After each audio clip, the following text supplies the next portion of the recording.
It's Izzy Dakota Jones with the Art of Doing Podcast 2023. How you doing? Well, number 3, we'll be talking to Mark McGovern. And Mark McGovern is a drummer, singer, guitar player, songwriter. He plays in 2 of my bands with me. And he also has his own band. And we're going to be talking to Mark about his band and how that's going and how he gets to the process of playing these live shows with he's got his really interesting original tunes, and he has a very interesting band, and he also has interesting cover tunes he picks. He's not like your average guy picking cover tunes. He doesn't pick the ones that everybody knows and everybody likes. He stretches out there and picks some very different cover tunes too. So we're going to sit down and we're going to have a little conversation with Mark McGovern in a few minutes here. So stick around. This is Izzy Dakota Jones with the Utter Doing Podcast for 2023, talking to Mark McGovern and his band. Or just Mark McGovern about his band.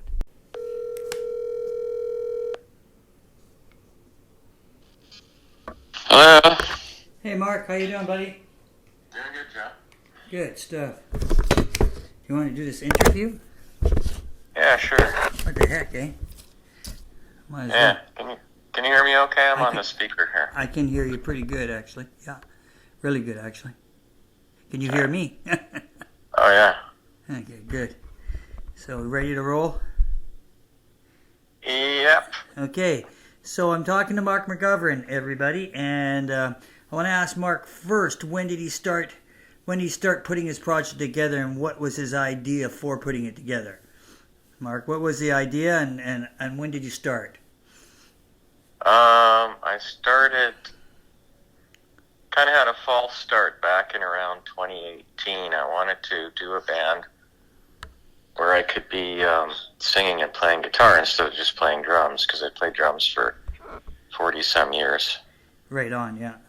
And wanted to branch out, and so had a little go at it, and at that time I had Peter DeVries on bass, who also plays with me in the Stephen Ford group. Yeah. And a guy called Dave Fleming on guitar, who I played with in a band called Metaphor Dogs. Right. And Steve Cornock on drums, and then this gal from Calgary that comes to town basically once a year to play music and other stuff in the arts, Angela White. She was going to be a singer along with me, like a co-lead singer. We tried that out for one practice, and nothing really happened of it. And then, so a couple years after that, I was basically just going to jams, playing guitar 3 songs at a time. As you do at a jam, you get your opportunity to get up there and do 3 tunes. So this would be around, anywhere from 2018 right up until about 2020, and then started going to the Princeton Jam and got to know Sandy Bone that runs the thing. And I was just basically going up there and doing my 3 songs, and that was it, as usual. But then with the pandemic, they weren't allowed to actually mix groups of people together to jam anymore for a while. So Sandy said what we're going to do to get around that is we will have, instead of, say, 4 or 5 groups of people come up and jam, we will have the house band play a set, then we'll have the feature act. For each week, we'll have a special feature act come up and play like a 40-minute set. So he asked me if I would be one of the first feature acts to go up there. And at that point in time, I thought, you know what, I don't want to just jam with some guys up there and do 10 songs. I want to actually rehearse and have a proper thing going on. So I got Pete DeVries again, and this time I got Lanny Moran to sing as a second vocalist and do harmonies.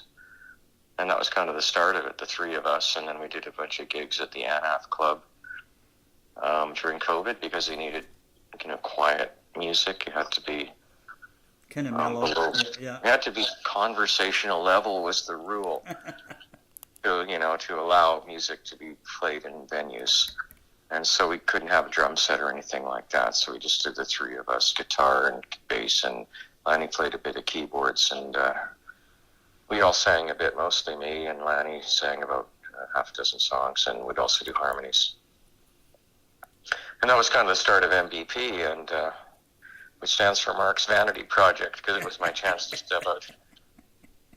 My chance to step out from the drum kit and be more of a frontman. Yeah, exactly. Yeah. So when you did that, what I noticed about the band is I noticed that what I found interesting was your choice of some of your cover tunes. I mean, you don't pick the average cover tune, and how do you go about picking the tunes? Because it's very diverse, and at the same time, it's a lot of them, not all of them, but most of them are different from what a normal band, any band would play on a cover tune. How do you select your cover tunes? How do you go about that process? Well, that's a good question, because sometimes I try to categorize it, say, well, it's this kind of band, it's kind of a country rock. Well, it's not really, because we do all different kinds of tunes. But yeah. One thing they kind of have in common is I try to. First of all, I pick songs that I like, that I can sing, that are in my wheelhouse as far as a vocalist goes, right? Right. And because we're up to a 4-piece now, so we've got Gabby on drums, Gabby Myers-Bergeron on drums. We've got Pete on bass and Lanny and me singing. Yes. And playing acoustic guitar. And we don't normally have a second guitar. Right. We sometimes do, but a lot of gigs, they don't pay enough to merit hiring a 5-piece band, so we got to go with the 4-piece. So that's another thing. I have to do songs that I'm able to play on guitar, and my guitar playing is kind of rudimentary. I'm a rhythm player, and it's relatively new to me. I've only been playing seriously since like 2017. So wow, yeah. I've got to cover songs that I'm going to be able to handle the guitar parts on, and also that fit my wheelhouse vocally. But more than that, it's songs that I really like that aren't being overdone. I don't want to be doing the same songs every other band is doing. Yeah. And if I hear a song, it's just basically a song catches my ear, and I go, hey, I love that song. I bet I could do a good version of that song. So Running on Empty, I always wanted to do that song. That was one of the first ones we started doing. And then Jackson Browne. And then I started covering more Jackson Browne songs because he kind of fits my vocal range, and I love his songwriting. He's my favorite songwriter, singer. And then I don't know why I started doing a Donovan song, but I remember Sunshine Superman. We used to have this album, Donovan's Greatest Hits. My sister had it when I was like 12 years old. She was 13, and I remember Sunshine Superman, and They Call Me Mellow Yellow, and Jennifer Juniper, all these great Donovan tunes, Season of the Witch. And that just popped into my head, hey, that would be not a bad one to do, and it kind of easy enough for me to play. I could sing it well. And as soon as I started doing that one, huge response from people. Like every single time somebody comes up and says, hey, that's cool, you did that Donovan song. I haven't heard that one in a long time. Just crazy reaction to that song. So naturally I kept doing that one. And it's just because it's one of these hits that nobody's heard in a long time, but so many people know it, but, nobody covers it. And that's the same with what I try to pick for all my songs now. It's like things like Sister Golden Hair by America. Mm-hmm. And I do that Guess Who medley. It's No Sugar Tonight and New Mother Nature. It's like a medley of 2 songs that go together. Yes. And again, people, as soon as you start playing that, it catches people's ears, and they go, oh, yeah, I know that one. Mm-hmm. And then they hear it, and they go, wow, that's great. I haven't heard that in a long time. And the thing is, people love the tunes. So as long as you're doing even a half-assed decent version of it, they're going to love it. And it goes over huge. So, yeah, it's just great songs that aren't overdone, so to speak. Right on. And you also do. Also, I've seen that you do a couple originals, do some originals in your band too. So Lanny, she's got a couple, and you've got a couple, right? And what kind of style of music are those? Like what you can. Well, Lanny's more of a schooled piano player, so her originals. She's got one called 45 Miles of Nerve, which we do all the time. And it's great, sort of Aretha Franklin kind of R&B. Right. And she can just blast that one, and it's really great. And she's got another one we used to do, Take Me Back, I think it was called, more of a ballad. And to me, it was, again, a terrific song, and it sounded like it could be from a Disney soundtrack. And I don't mean that in a negative way. No, it's you mean just in a positive way, yeah. These Disney movies come out, and there's one huge ballad. Yeah. You know, like Can You Feel the Love Tonight by Elton John, or something like that, or this one from Frozen that, you know, all these kids love this tune. And to me, I hear that song and I go, wow, that could, you know, it's got such a strong melody. It's more of a ballad, and we haven't done it in a while, because she's been tinkering with it. And it's written for piano, so it's kind of hard to play on guitar a bit too now, the way it's structured. But for myself, I usually try to come up with a humorous kind of a lyric, because I can't take myself too seriously as a poetic type songwriter. So, and just kind of a basic 3 or 4 chord pattern again. Right. I gotta go with what I know. So, what I'm capable of doing on guitar. So the one that seems to go over the best is called "Successful Girl," and it's like a tongue-in-cheek kind of true life dating experience from a few years ago, and I just thought it would make a funny song. And the whole verse just stays on the one, the whole way through on the one chord. And if you listen to Nadine by Chuck Berry, I heard a band doing it the other day, and I thought, wait a minute, that's like my song. I was thinking it was like The Pursuit of Happiness. That was a Canadian band. They had a tune kind of along those lines too, where it kind of all these rapid fire lyrics as you stay on the one, and you don't change to the 4 until you hit the chorus. Right, gotcha. And, yeah. Then you go to 4-1 and 5-1. And that's similar to Nadine, and it's similar to this Pursuit of Happiness tune. And it's kind of cool. You've got these rapid-fire lyrics just going along on the one chord and telling the story, and it's kind of a neat, I would call it a modified 12-bar progression. And, that one, and it's perks along at a pretty good tempo, so that's a catchy one. People tend to have a good reaction to that, even, of course, if they've never heard it before. Most of them haven't. But it's good to know if you write an original, if it gets a good audience response, then you know, hey, you're onto something there. Yeah. So you guys have been gigging quite a bit, right? I've noticed on and off you get quite a few gigs. How do you guys like? How do you feel you're being appreciative? How are the people relating to you guys when you play? Are you getting people up to dance? Are people really smiling a lot? You know what I mean? Like are they having a good time when you guys are playing? I mean, because like I said, I've noticed when you do tunes that nobody knows. That are covers. I mean, they know, but they haven't heard it in 100 years. It sure does change their. You can see the change in the way they behave, right? Act, right? Yeah. Well, that's most of the venues we played have been non-sort of dancing venues.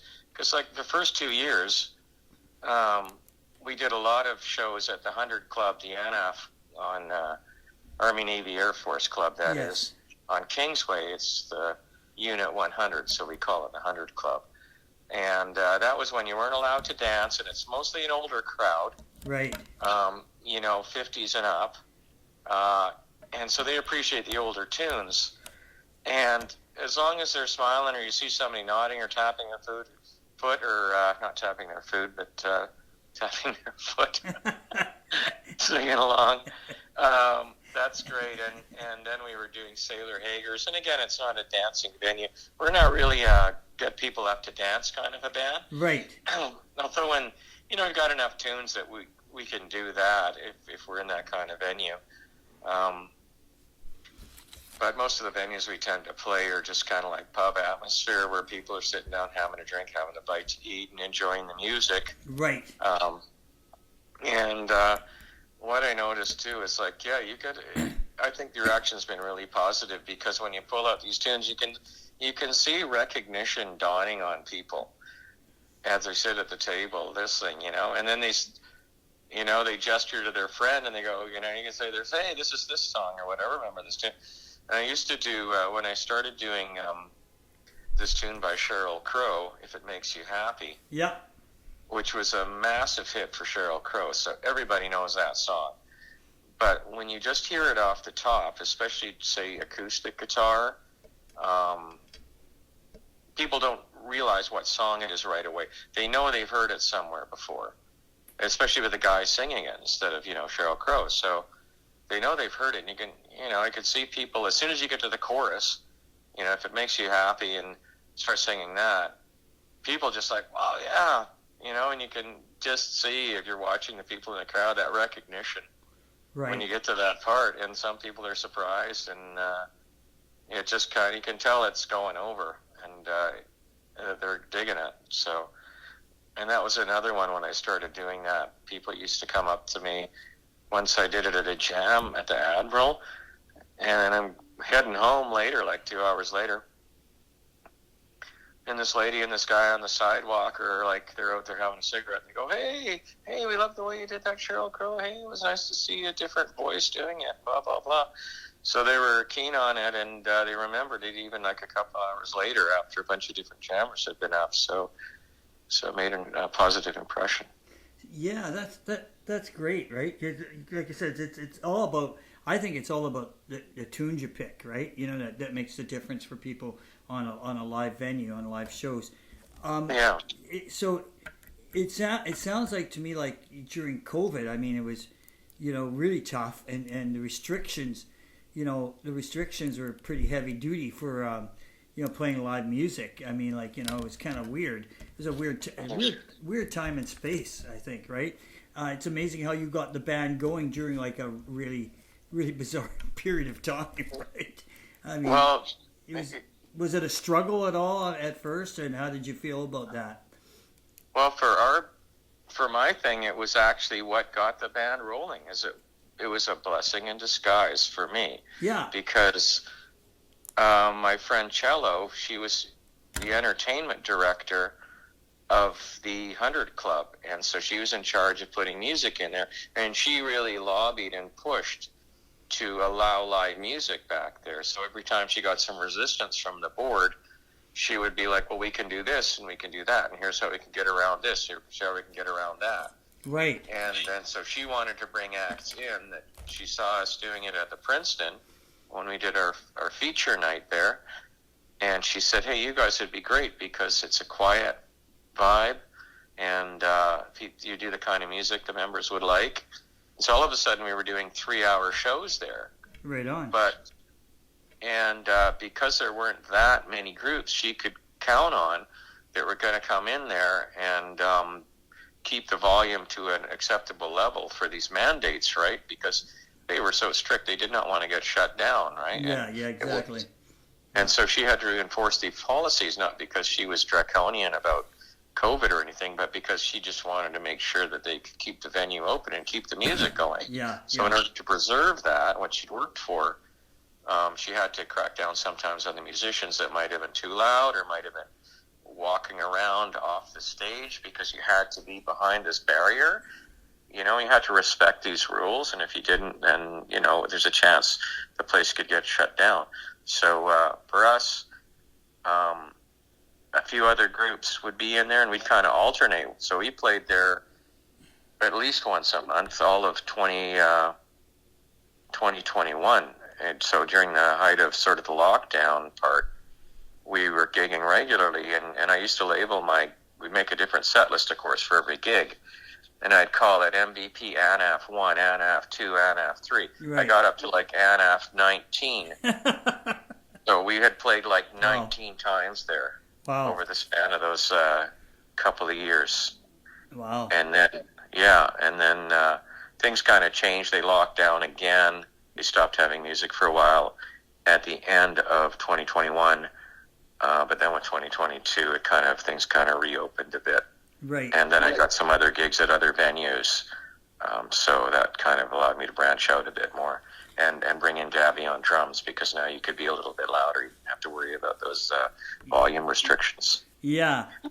So let me ask you too, like going back, just taking a step back, you were mentioning like Jackson Browne was one of your influences. Can you name a bunch of influences yourself, like more than just, I know Jackson Browne is a pretty good one, but what other influences are you influenced by in music and songwriting and playing? Elvis Costello is a great songwriter, and a lot of his songs that we do are actually ones that are already covered by other people. Like we used to do Allison, which is covered by Linda Ronstadt. We did Girls Talk, which is covered by Linda Ronstadt and David Edmonds. We did other ones like Blame It on Kane that haven't been covered by other artists. But, if I had to count only Elvis Costello songs we've done at one time or another, probably close to half a dozen, same with Jackson Browne. Then, Stones songs, right? The Stones have some, they're not just all Jumpin' Jack Flash and Satisfaction and Start Me Up. They've got some nice ballady type stuff, like this Backstreet Girl that I do, and a lot of people haven't even heard that one. And then, of course, the kind of epic ones like Gimme Shelter, which we just started doing, and Sympathy for the Devil. So those are ones that are go over well. So, a little bit of this, a little bit of that. And are you guys adding in any more originals, any more Lanny stuff for your stuff? Are you going to be doing that too? What are you going to be doing? Yeah, for sure. Like I do about 3 of my originals now. Right. And Lanny, we're just usually doing her one, but she hasn't been doing a lot of gigs this year. It's just a couple. So if we get back into gigging regularly, I'm sure she'll have another 1 or 2 to throw in there. Right. Yeah, and I guess the process just keeps going. You keep looking for on the cover side of you, looking for unique, different tunes, right? Like you're doing, and how do you go about that process? Besides, like you said, you do it on what your capability of your playing and your singing. Do you also go on like what you like? What you like you like this artist, even though it might be a little hard for you to nail the tune the way you want to nail it, but do you challenge yourself too a little bit? Absolutely, yeah. Some of the songs that are a little bit more challenging, vocally and guitar wise. I'm learning stuff like Desperado by the Eagles, which is everybody knows that one, but it's got a lot of changes. We just started doing that song from the Friends soundtrack, I'll Be There For You. Yeah.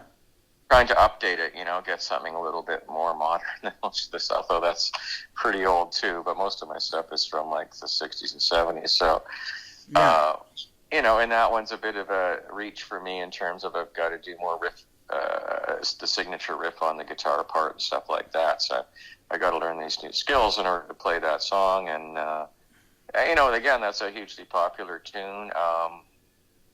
And also wanted to add, just songs that come out of nowhere. I heard All Star by Smash Mouth on somewhere, and I thought, hey, you know what?